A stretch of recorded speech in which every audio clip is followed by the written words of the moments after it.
ጤና ይስጥልን እንደምላችኋል እንደምናመሻችሁ እንደያላችሁበት ሀገር ሰዓት አቆጣጠር ሰላምታችን ይድረሳችሁ። ይህ የፋኖ ድምጽ ነው። ዓለም አቀፍ ፋኖ ሚዲያ በዛሬው እኩለ ቀን ማለት ፋኖ ዜና ጥንቅራችን ያካተትናቸውን አበይት የግንባር መረጃዎች ይዘን ቀርበናል። ዋና ዋናዎችን በማስቀደም እንጀምራለን። የአማራ ፋኖ ብሔራዊ ኃይል ምዕራብ አማራ ቀጠና ቴዎድሮስ ዕዝ በተለያዩ ቀጠናዎች ከፍተኛ ተጋድሎ ማድረግ ድል ሲያስመዘግብ፣ በሌላ በኩል ደግሞ የአገዛዙ ሰራዊት ፋኖን እየተቀላቀለ መሆኑ ተሰምቷል። በተለይ በቢቸና ከተማ የሚገኝ አገዛዙ ቅጥረኛ ሚሊሻ የእስልምና እምነት ተከታይ የነበረ ንጹሐንን በአሰቃቂ ሁኔታ ስለ መግደሉ ተሰምቷል። በዝርዝር እናስቃኛቸዋለን። በምኒልክ ዕዝና በላይ ዕዝ ጥምረት 197 የአገዛዙ ሰራዊት የተደመሰሰበትና ከ85 በላይ የቆሰለበት እንዲሁም 2 ብሬንና 43 ክላሽ የተማረከበት ድል ተመዝግቧል። ሌላኛው አበይት ጉዳያችን ነው። አንተ ወጥተህ ወርደህ ያስጀመርከውን የአንድነት ትልም በተግባር በመጨረስ ራዕይህን እውን እናደርጋለን ሲል የአማራ ፋኖ ብሔራዊ ኃይል የሐዘን መግለጫ ሰጥቷል። የአፋብኃ በሸዋ ክፍለ ሀገር ይፋትና ጥሙጋ አውራጃ ልዩ ስሙ ራሳ በተባለ አካባቢ አገዛዙ በሰነዘረ የድሮን ጥቃት አማራን አንድ ለማድረግ በሸዋ በጎጃም በወሎና በጎንደር እድሜ ሳይገድባቸውና ሳይታክቱ ሲንከራተቱና ሲደክሙ የነበሩትን አርበኛ ተስፋዬ መካሽን ጨምሮ ሌሎች በርካታ ንጹሃን አማሮችን ለእልፈት የዳረገበትን ጥቃት የተመለከተ መግለጫ ነው አፋብኃ ይዞ የወጣው። የምንመለከተው ሌላኛው ጉዳያችን ነው። ህዝቤን ለሚጨፈጭፈው ሰራዊት አባል ሁኜ የወገኔን እልቂት ማየት አሞኛል ያለ የመቶ አለቃ አባል የፋኖ ሰራዊትን ተቀላቅሏል። በምስራቅ አማራ ቀጠና የተለያዩ ድሎች የተመዘገቡ ሲሆን ከዚሁ ባሻገር ደግሞ የተለያዩ አደረጃጀቶችም የተሰሩ ቀጥለዋል። በተለይ የምስራቅ አማራ ቀጠና ምኒልክ ዕዝ በተቆጣጠረባቸው አካባቢዎች በከፍተኛና በየደረጃ ባሉ የድርጅቱ አመራሮች የተመራ ህዝባዊ አስተዳደር መዋቅር ስራዎች ተሰርተዋል። ሌላኛው ጉዳያችን ነው። ውድ አድማጭ ተመልካቾቻችን እነዚህንና ሌሎች አበይት እውነቶችን ጨምረን በዛሬው ዕለት በአማራ በሁሉም ማዕዘናት የተደረጉ ትንቅንቆችና የተገኙ ድሎችን በዝርዝር እያስደመጥናቸው ቆይታ እናደርጋለን። እናንተም እስከ ፍጻሜው ድረስ አብራችሁን በመቆየት እንድትሰሙን አክብሮታዊ ግብዣችን ነው። ወደ ቀዳሚው መረጃችን ተሸጋግረናል። የአፋብኃ ምዕራብ አማራ ቀጠና ቴዎድሮስ ዕዝ በ24 ሰዓታት የተጋድሎ ውለው የአገዛዙ ሰራዊት ፋኖን ተቀላቅሏል። እሸት ይመር የተባለ የ6ኛ 601ኛ ኮር 52ኛ ክፍለ ጦር ሸበል በረንታ መርገጭ ከተማ ከመከላከያ ተቋም ሙሉ ትጥቅ በመያዝ 64ኛ ክፍለ ጦርን የተቀላቀለ ሲሆን ይሁን ብሬ የተባለ ደግሞ ከሚሊሻ ተቋም 74ኛ ክፍለ ጦርን እንዲሁም በለጥ አለማየሁ ከሚሊሻ ተቋም 74ኛ ክፍለ ጦር የፋኖ አባላትን የተቀላቀሉ ሲሆን አመራሮችም አቀባበል አድርገውላቸዋል። በተመሳሳይ በመከላከያ ሰራዊት ሪፐብሊካን ኃይል ሜንቴናንስ መምሪያ ቡድን መሪና በመከላከያ ዩኒቨርሲቲ አውቶሞቲቭ ኢንጂነሪንግ የዲግሪ ምሩቅ በወታደራዊ ክፍል የ5ኛ ክፍለ ጦር አባልና በውትድርና ዓለም ለ14 ዓመታት በማገልገል የረጅም ዓመት ልምድ ያለው መቶ አለቃ ደስ ይበለው ገድፍ የቴዎድሮስ ዕዝ 206ኛ ኮርን ተቀላቅሏል። የአርመኖ ስርዓት በአማራ ህዝብ ላይ ግልጽ የዘር ማጥፋት ዘመቻ አውጆ ከተንቀሳቀሰ ጊዜ ጀምሮ በመከላከያ ሰራዊት ውስጥ ከጀነራል እስከ ተራ እግረኛ ወታደር ድረስ በየጊዜው እየከዱ ትግሉን የተቀላቀሉ ሲሆን መቶ አለቃ ደስ ይበለው ገድፍ ከሪፐብሊካን ኃይል ሜንቴናንስ መምሪያ በመውጣት ለአማራ ህዝብ ነጻነት የሚዋደቀውን የአፋብኃ ቴዎድሮስ ዕዝ 206ኛ ኮርን ተቀላቅሏል።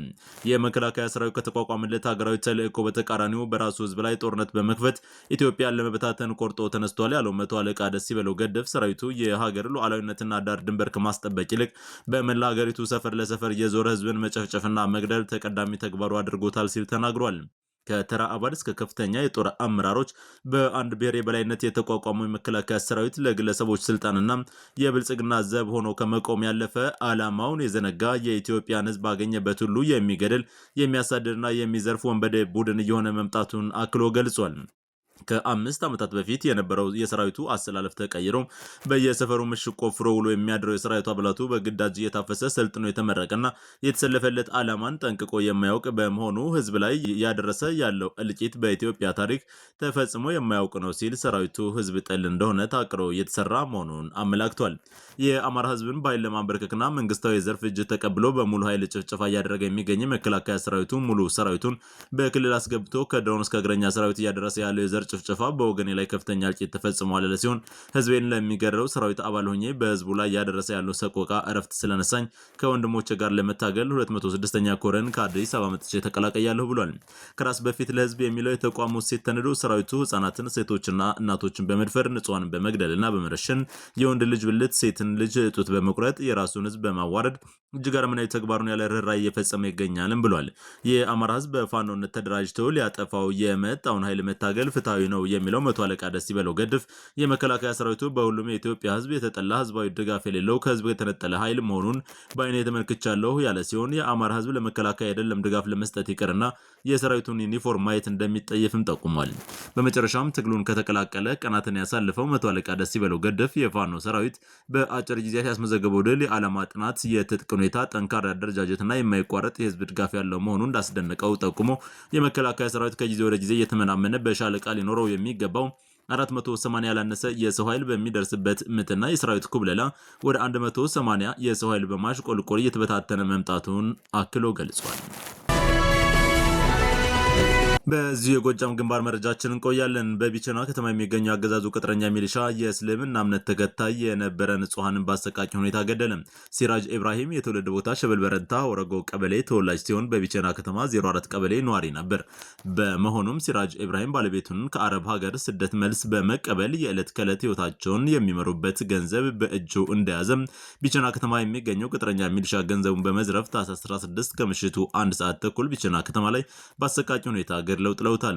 በቢቸና ከተማ ተስፋ የቆረጠ የአገዛዙ ቅጥረኛ ሚሊሻ በቢቸና ከተማ በሁለት የእምነት ተቋማትን ለማጋጨት የእስልምና ተከታይ የሆኑ ወንድሞቻችንን በመግደል ፋኖ ገድሏል በማለት የሐሰት ፕሮፓጋንዳ እያሰራጨም ይገኛል ብሏል። በቢቸና ከተማ የምትገኙ የእስልምና እምነት ተከታይ አማራዎች በሙሉ የአገዛዙ አረመናዊ ሰራዊት በሁለቱም እምነት ተቋማትና የሁለቱ እምነት ተከታዮች ላይ እየደረሰባችሁ ያለውን ግፍና በደል በቃን በማለት አገዛዙ በቢቸና ከተማ ልታወግዙ ይገባል ብሏል። የቴዎድሮስ እዝ የህዝብ ግንኙነት መምሪያም አጠናቅሮ ባደረሰ መረጃ መሰረት ወደ ሌሎች አውደ ግንባር መረጃዎቻችን ተሸጋግረናል። በምኒልክ እዝና በላይ እዝ ጥምረት 197 ያገዛዙ ሰራዊት የተደመሰሱበትና ከ85 በላይ የቆሰለበት እንዲሁም 2 ብሬንና 43 ክላሽ የተማረከበት ድልን ተጎናጸፈ።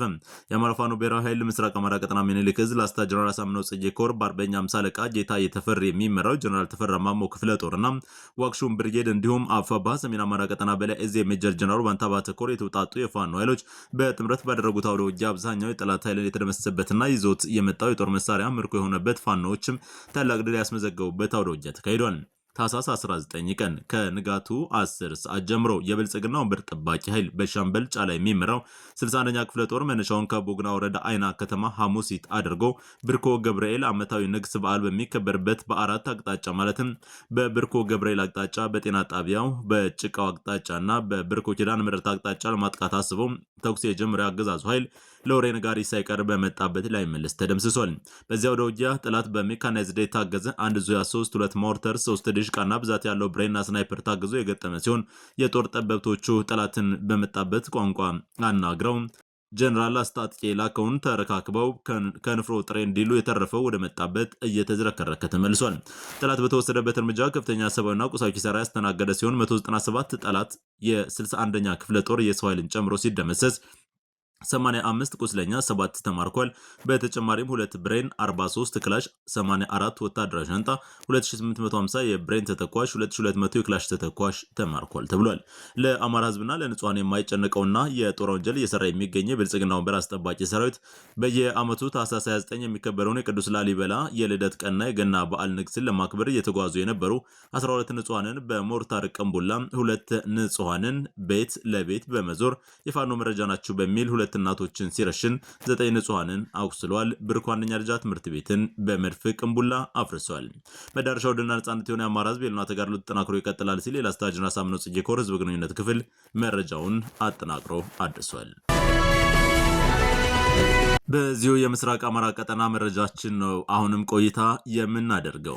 ምኒልክ እዝ በተቆጣጠራቸው አካባቢዎች በከፍተኛና በየደረጃው ባሉ የድርጅቱ አመራሮች የተመሩ የህዝብ አስተዳደር መዋቅርን የሚያጠናክሩ በርካታ ህዝባዊ ውይይቶች እየተደረጉ ነው።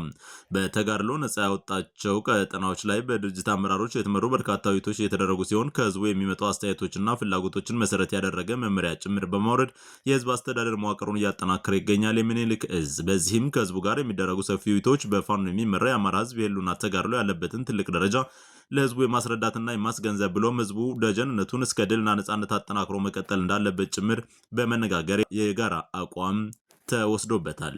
በራያ ቆቦ ንዑስ ወረዳዎች የተደረገው ህዝባዊ ውይይትም ስኬታማ እንደነበር ነው ለማወቅ የተቻለው። በሌላ የምስራቅ አማራ ቀጠና መረጃችን የደጋው መብረቅ ኮር አሃዶች ዳውንት ወረዳ ኩርባ ከተማ 2 የጠላት ምሽግ በመስበር በርካታ ኃይሉን በመደምሰስ ታላቅ ድል አስመዝግበዋል። የምኒልክ ዕዝ ደጋው መብረቅ ኮር አሃዶች ታህሳስ 20 2018 የዳውንት ወረዳ ዋና ከተማ በሆነችው ኩርባ ከተማ ዘልቀው በመግባት 2 ምሽግ ሲሰበር በምሽጉ የነበሩትን የጠላት ሰራዊቶች ተደምስሰዋል። ከማለዳው 12 ሰዓት የጀመረ የተጠና ኦፕሬሽን ጤና ጣቢያ ምሽግና ከፖሊስ ጣቢያ እስከ መድኃኔዓለም ያለውን ምሽግ በመስበር የጠላት ሰራዊት በምሽጉ እንዳለ ሙሉ በሙሉ በሚያስብል ደረጃ ተደምስሷል።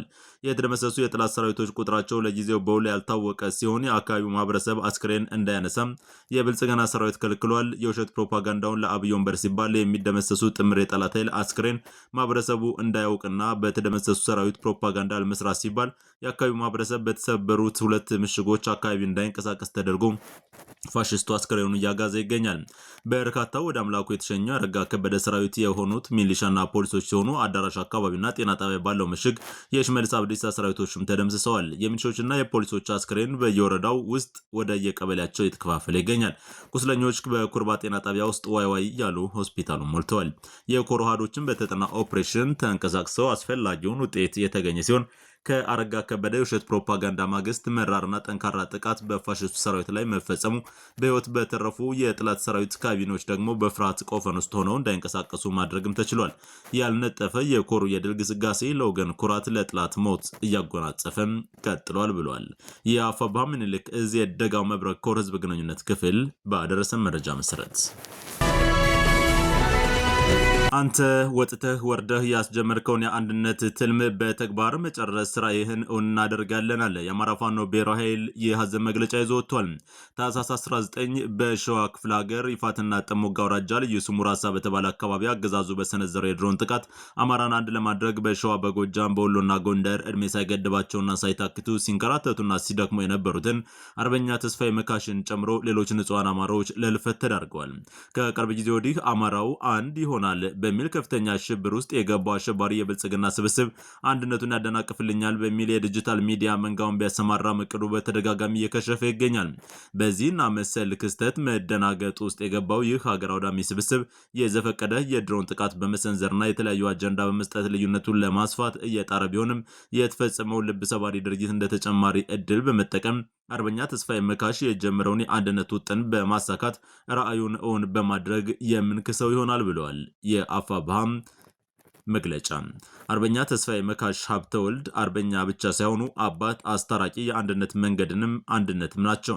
የእኛ አባቶች ባስቀመጡልን ታሪክ ብቻ ሳይሆን በኖሩት ታሪክ ያቆዩትን ሀገር ዳግም ከገባችበት የቁልቁለት ጉዞ አቅንተን በልዕልና እንድትኖር በርካታ ወንድሞቻችን አተን ህልውናችንን ከአለት በጠነከረ መሰረት ላይ እንገነባዋለን ያለው መግለጫው የጀመርከው አንድነት መሰረት ተመስርቶ አይተዋል፣ እንገነባዋለን። ጠላት 1000 ጊዜ ቢለፋ 1000 ጊዜ ቢጥር ታሪካችሁ የትም ወርቁ አይቀርም፣ ህልውናችን በተባበረ ክንዳችን ሲል አፋብኃ ዛሬ ታህሳስ 20 ቀን 2018 ዓ.ም መግለጫ ይዞ ወጥቷል። እኛም ወደ እናንተ ጆሮ አድርሰናል።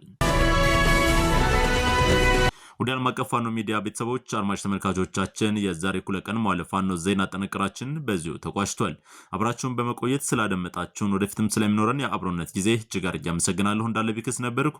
በነገ መረጃ መርሃ ግብር ዳግም እንገናኛለን። እስከዚያው ድረስ በቸር ቆዩ።